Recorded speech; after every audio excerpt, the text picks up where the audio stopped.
ఇప్పుడు నేను చెప్పబోయే 2 టిప్స్ అనేవి వెరీ ఇంపార్టెంట్. ఎస్పెషల్లీ మీరు గనక సి2సిలో జాబ్ మార్కెటింగ్ చేస్తుంటే.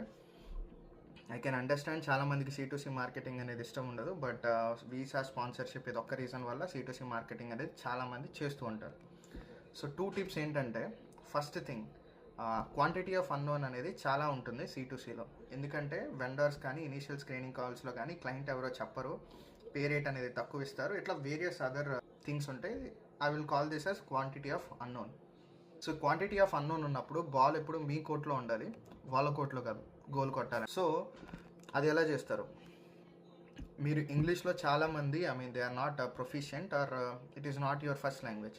కాబట్టి always prepare some basic answers to most of the questions that they might ask. Once ఆ క్వశ్చన్స్ అన్నీ ప్రిపేర్ అయ్యాక it would be easy for you to it's like talk and your flow gonna improve. And also second thing ఏంటంటే, ask as many questions as possible.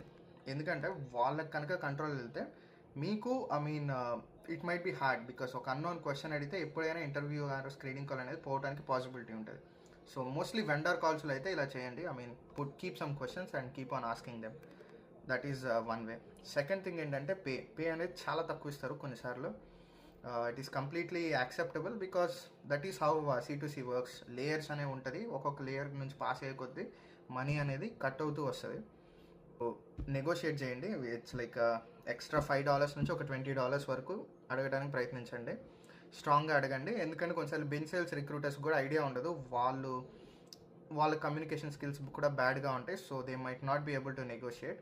So అలాంటి టైంలో మీరే charge తీసుకొని negotiate అయితే చేయండి. అండ్ ఆల్సో అదర్ థింగ్ ఏంటంటే, కొన్నిసార్లు if nothing works out, okay submit చేసి ఇంటర్వ్యూ తీసుకోండి. వన్స్ మీరు క్లయింట్ లొకేషన్కి వెళ్ళాక మీ కో ఎంప్లాయీస్ ఉంటారు, వాళ్ళ పే రేట్ ఏంటనేది మీకు ఒక ఐడియా వస్తుంది. ఇఫ్ దే ఆర్ వాళ్ళు కనుక మీకు అండర్ పే చేస్తుంటే then try to renegotiate again, stating that this is very low and all the other things. ఆ కరెస్పాండింగ్ మేనేజర్స్, వెండర్స్ వాళ్ళతో ఒకసారి మళ్ళీ మాట్లాడి రీనెగోషియేట్ చేయండి. That will be really helpful. So ఎందుకు చేయాలి రీనెగోషియేట్ అంటే, డౌన్ ద లైన్ మీరు కనుక O1A, EB1A ఇలా రకరకాల వీసాలు కనుక చేద్దాం అనుకుంటే, సో ఇది వన్ ఆఫ్ ద క్రైటీరియా కింద యూజ్ అవ్వచ్చు. మీకు కన్సల్టెన్సీ నుంచి $40 రావచ్చు, లేకపోతే 50 రావచ్చు. బట్ ఇంప్లిమెంటేషన్ పార్ట్నర్ $150 ఛార్జ్ చేస్తూ ఉండొచ్చు. సో మీ వాల్యూ అనేది $150 ఉండొచ్చు. కాబట్టి దిస్ మైట్ బీ యూస్ఫుల్. డెఫినెట్గా యూజ్ అయిద్దని చెప్పలేం, but this might be useful to fulfil one of the criteria. That's it, guys.